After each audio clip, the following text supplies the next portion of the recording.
Amour et gratitude, les amis. C'est un bonheur de vous retrouver et de vous poser cette petite question aujourd'hui. Vous le savez, nous parlons de la médecine de l'âme. Nous allons ensemble aller découvrir les mystères de l'âme. Mais alors, quelle définition donneriez-vous à l'âme aujourd'hui? Dans ce que vous vivez, si vous m'écoutez, vous avez déjà cette notion. Dans ce que vous vivez à l'intérieur de vous, quelle est votre définition de l'âme? Et puis, au travers de cette définition, est-ce que vous arrivez à percevoir, percer et voir son rôle? Son rôle dans votre intérieur, qui mène au retournement intérieur, ce fameux dialogue qui nous emmène avec notre partie sombre, notre partie lumière, à aller communiquer pour trouver un équilibre, pour permettre cette incarnation de l'âme. Et puis, est-ce que vous avez remarqué, est-ce que vous avez déjà touché du doigt toute la polarité psychologique ou encore émotionnelle, spirituelle, vers lesquelles vous tendent l'âme, vous tend l'âme. Elle nous amène, lorsque nous sommes dans ces polarités-là, à découvrir comment nous fonctionnons.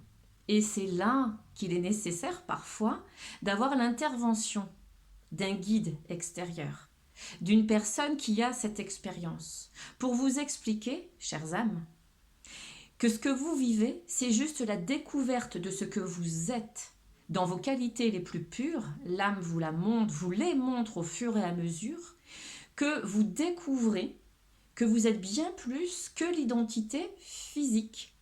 Donc, les polarités psychologiques, émotionnelles et spirituelles vont nous amener, lorsque nous découvrons cela, que nous ne sommes pas qu'une identité physique, que l'âme a bien sa place, eh bien, cela va créer des phases de régression, où la vie, ce que nous vivons dans le quotidien, notre expérience de vie, va nous permettre de voir la manière dont l'identité physique, par le mental, nos pensées, nos croyances que nous avons l'habitude de vivre, va reproduire, et comment l'âme, au travers justement de cette phase de régression, en nous exprimant, tu vois ce que tu fais là, j'arrête pas de te dire que c'est pas ça, ça ne va pas, tu vois bien, eh bien, nous allons au fur et à mesure en prendre conscience et nous en libérer. Nous dire non, là, je vais faire différemment. Je deviens observateur ou observatrice et pour éviter de répéter ce que l'identité physique pense être ou comment elle doit agir de manière habituelle, eh bien l'âme va mettre en place grâce à nous, parce que nous allons aussi à l'intérieur comprendre, et surtout ici, dans notre premier cerveau, comment elle fonctionne. Et ça va être à force d'observer. Voilà pourquoi ça prend du temps. C'est quelque chose qui ne se fait pas comme ça du jour au lendemain. Là où c'est plutôt sympathique, c'est quand vous avez une aide qui peut vous être apportée.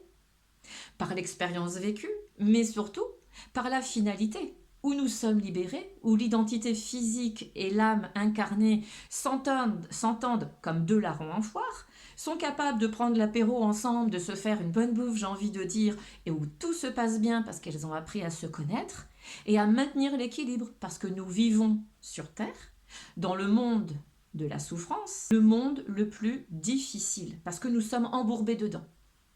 Et donc ce monde des souffrances, eh bien, il est regardé de près entre l'identité physique et l'âme qui s'incarne de plus en plus, et là, toutes les qualités divines vont venir équilibrer le côté psychologique, émotionnel et spirituel.